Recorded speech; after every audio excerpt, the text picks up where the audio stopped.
Coming up on Look Today, we have continuing coverage of the public town hall meeting hosted by Congresswoman Elise Stefanik yesterday in South Glens Falls.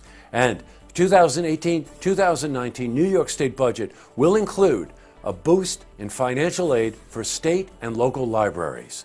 Plus, Saratoga Springs Planning Board has yet again delayed voting on the special use permit for the Code Blue shelter. More on that coming up. All ahead on Look Today.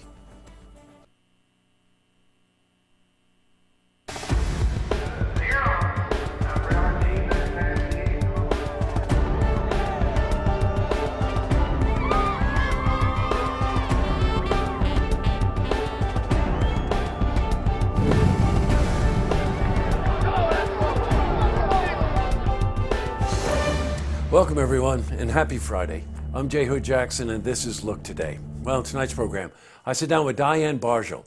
She's the Director of Music Program at SUNY Adirondack, and we're joined by Miriam Enman. She's the Director of Choral Activities at the school, and they're here to talk about an exciting faculty concert that's happening April 13th in Glens Falls.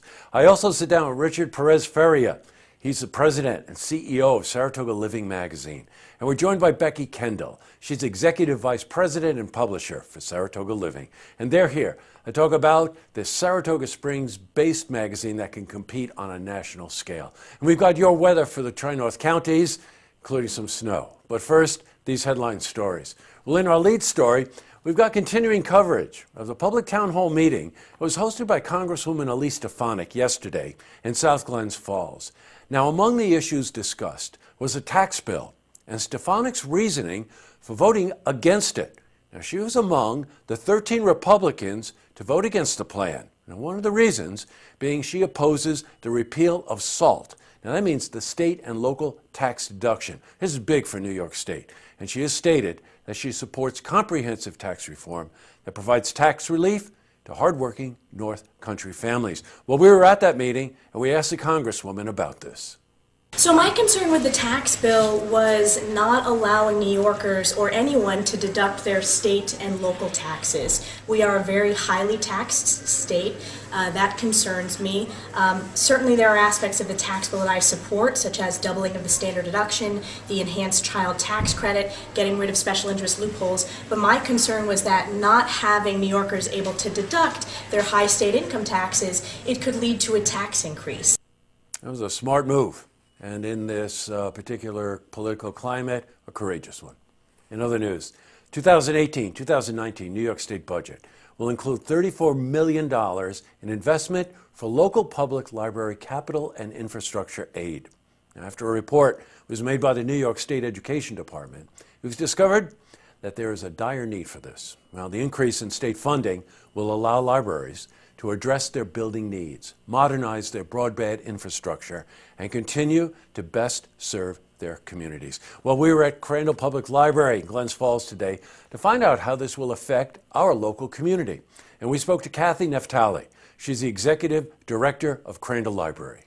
I would like to thank the community for their support because both Assemblyman Steck and Senator Little do hear from the community about how important libraries are, and we certainly get lots of positive feedback, and we really do it for you. It is, your story is our mission.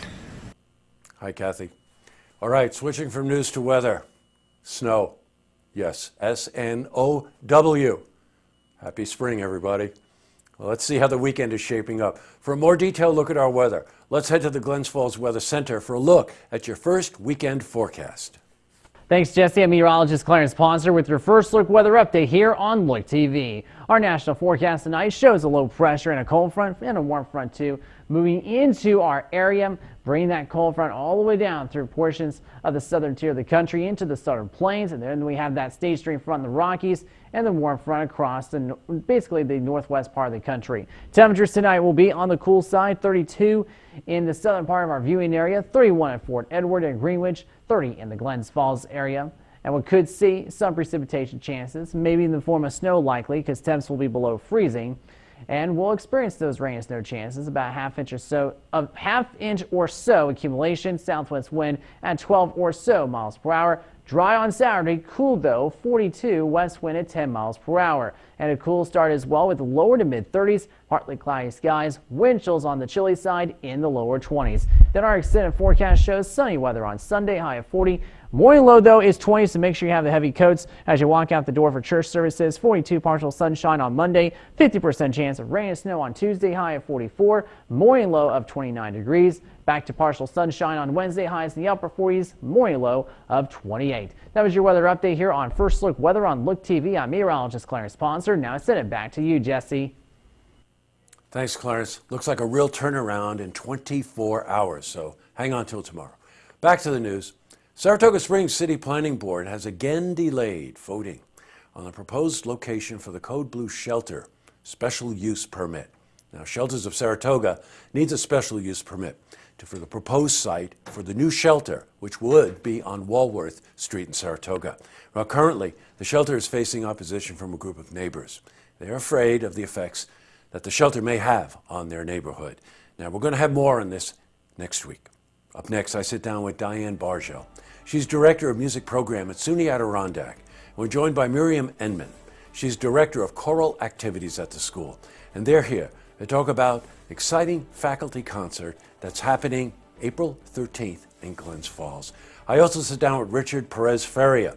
He's the President, CEO of Saratoga Living Magazine.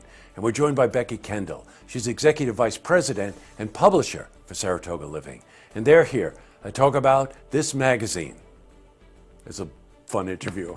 But first, if you've seen what's happening, you want to share a story idea, how about join us for an interview? Give us a call on the hotline. The number is 798-8000. Well, that's all the time we have for this edition of Look Today. It's Friday, so I want to thank everybody here. Ladies first, that would be Antoinette and Dana. But of course, there's Andrew and Drew. We've got Jack, we've got Joel, we've got Norm, and we have the Bat. They make everything we do here each and every week possible, so thank you to everyone. Very exciting weekend coming up. We're shooting a last group of artists for this season of Tracks. Try saying that 3 times fast, and the artists are phenomenal. Girl Blue, Michael Eck, Jeff Brisbane, and Corey Loveday. And we're shooting all of those on Sunday at Cafe Lena in the afternoon, and we'll start to roll those out. Also tonight and over the weekend on Look TV, a brand new Beyond the Headlines. Michael interviewed Maureen Sager. She's with the Alliance for Creative Economy, also known as ACE, and it's a fascinating interview about the impact of the creative economy in our region. And last but not least, we're also premiering the last of the last series of Tracks, including none other than our very own Elvis Wardle. That's him laughing in the background, a.k.a. Drew, our very own Drew. This is exciting. All right, Elvis. So you have a safe weekend, and we will see you Monday for the stories that matter to you. Good night, everyone.